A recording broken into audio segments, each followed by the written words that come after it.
Bismillahirrahmanirrahim. Assalamualaikum warahmatullahi wabarakatuh. Perkenalkan, nama saya Agustin Setiorini dengan NIM 1641724 dari jurusan Teknologi Informasi Politeknik Negeri Malang. Hari ini saya akan menemukan skripsi saya yang berjudul Implementasi Case-Based Reasoning untuk diagnosis penyakit pada organ genitalia wanita. Metode case-based reasoning adalah salah satu metode untuk membangun sistem pakar dengan pengambilan keputusan dari kasus yang baru dengan berdasarkan solusi dari kasus-kasus sebelumnya. Konsep dari metode case-based reasoning ditemukan dari ide untuk menggunakan pengalaman yang terdokumentasi untuk menyelesaikan masalah yang baru. Ini adalah halaman utama sistem yang saya bangun. Dan halaman ini merupakan halaman utama untuk user. Jadi di sini ada menu about yang dimana berisi informasi-informasi apa saja yang bisa diambil dari sistem ini. Selanjutnya adalah menu penyakit, di mana di sini berisi kumpulan-kumpulan penyakit yang sering terjadi pada organ genitalia wanita. Selanjutnya tips kesehatan, di mana di sini berisi tips-tips kesehatan untuk menjaga organ genitalia wanita. Selanjutnya, pada menu konsultasi, user bisa memilih gejala-gejala yang dirasakan untuk melakukan proses konsultasi. Jika user tidak memilih satu gejala dan langsung klik submit, maka sistem akan memberitahu jika gejala belum diisi. Jadi, user diharuskan untuk memilih minimal satu minimal gejala. Contohnya, saya akan memilih gejala cepat lemas, lesu dan pusing, haid tidak lancar, dan keputihan kurang dari 1 bulan.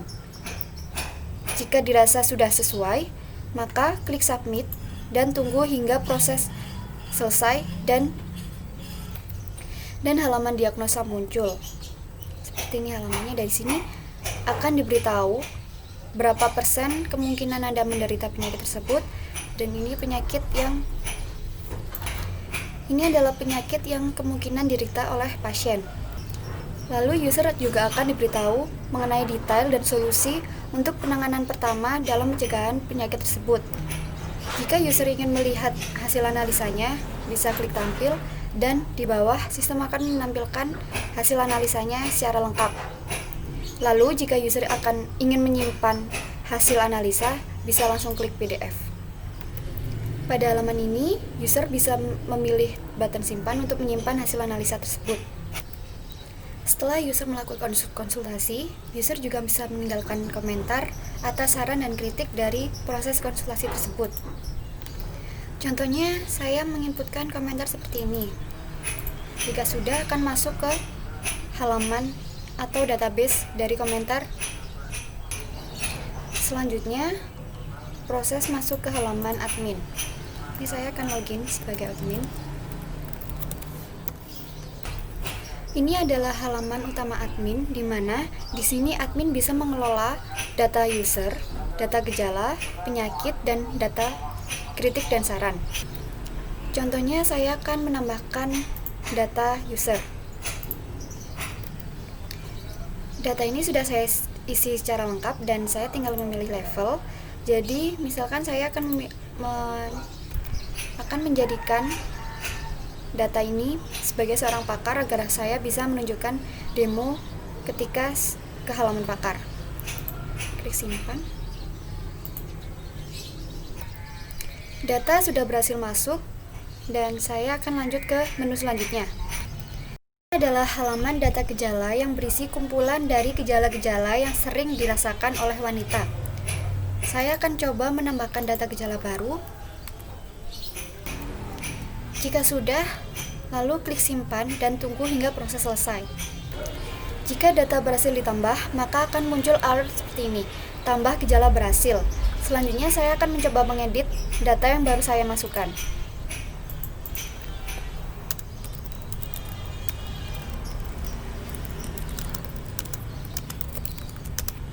Jika sudah, klik edit dan tunggu hingga proses selesai.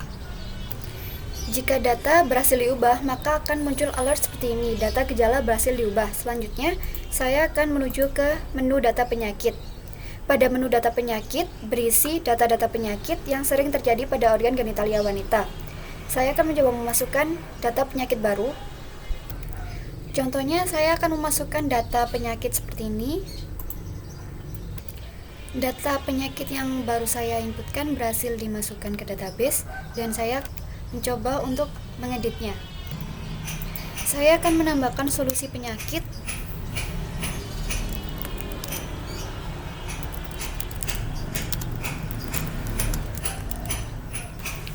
Jika sudah, maka klik edit dan tunggu hingga proses selesai.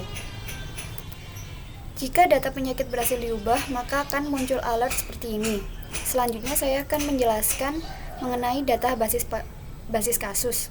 Ini adalah halaman data basis kasus, di mana data basis kasus merupakan kumpulan dari data-data hasil rekam medis maupun data pemeriksaan yang sudah direvisi oleh pakar. Saya akan mencoba memasukkan data basis kasus baru dari penyakit yang tadi sudah saya inputkan. Ini adalah penyakit yang tadi saya inputkan. Klik button simpan dan tunggu hingga proses selesai. Data berhasil saya masukkan dan saya akan menuju halaman detail untuk mengisi gejala dari penyakit tersebut. Saya akan memasukkan dari gejala yang barusan saya inputkan tadi. Jika sudah, memilih bobot penyakit, lalu klik button submit. Pada inputan bobot gejala pada penyakit terdapat 3 jenis bobot, yaitu biasa, sedang, dominan, di mana ini didapatkan dari hasil diskusi dengan pakar. Nah, jika admin lupa untuk menginputkan bobot gejala dan langsung klik submit, maka akan muncul validation seperti ini. Jadi, data gejala harus dimasukkan secara lengkap. Nah, saya akan mencoba menghapus data gejala ini. Klik OK. Jika berhasil, maka gejala tersebut akan menghilang dari tabel ini. Jika dirasa sudah selesai untuk mengisi data gejala pada penyakit, klik kembali untuk menuju data penyakit.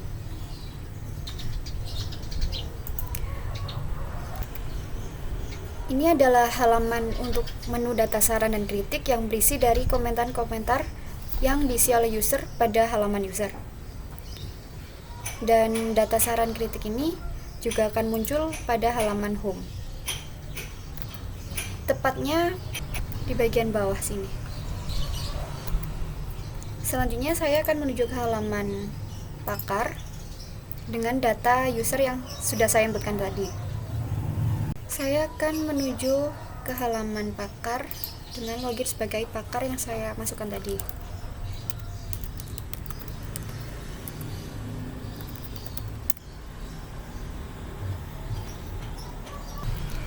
Ini adalah halaman utama untuk pakar jika pakar sudah berhasil untuk login.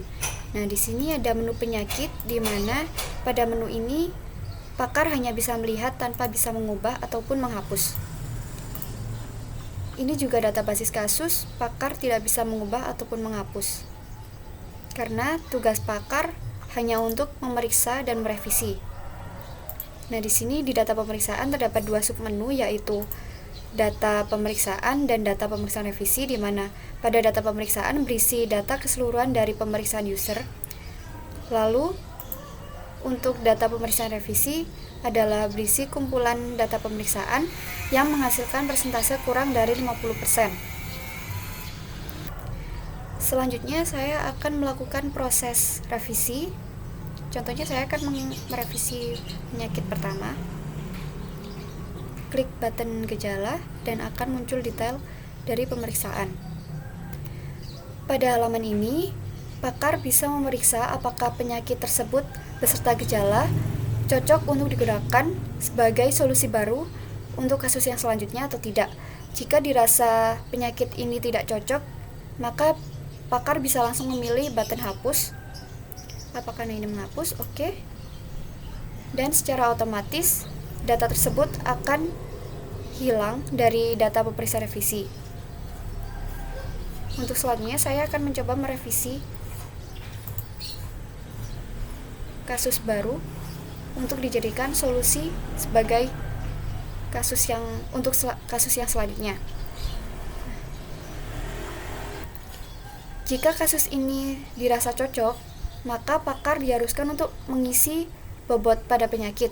Jika tidak, dan langsung klik button simpan, maka akan muncul alert seperti ini. Jadi diharuskan untuk mengisi bobot pada setiap gejalanya. Nah, jika sudah, klik button simpan. Apakah Anda ingin menyimpan hasil revisi sebagai solusi baru? Klik OK dan tunggu hingga proses selesai. Jika sudah pada data pemeriksaan revisi, maka akan muncul alert data kasus berhasil direvisi dan data tersebut tidak ada di data pemeriksaan revisi lagi. Lalu kita cek ke halaman data basis kasus. Jika data berhasil direvisi, maka akan muncul di data basis kasus. Ini adalah data yang tadi sudah direvisi. Jika dipilih button detail, maka akan menampilkan gejala-gejala yang sudah direvisi tadi beserta bobotnya.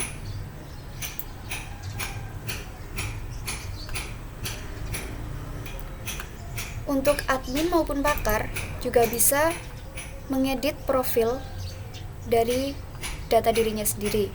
Misal saya akan mengubah username saya menjadi seperti ini dan melengkapi alamat saya.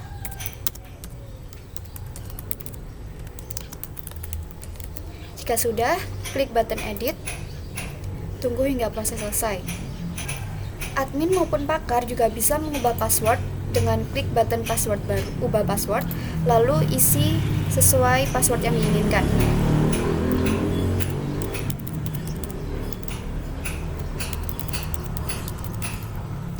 Jika sudah yakin, maka klik button ubah dan tunggu hingga proses selesai. Data berhasil diubah dan saya akan mencoba login dengan username dan password saya yang baru.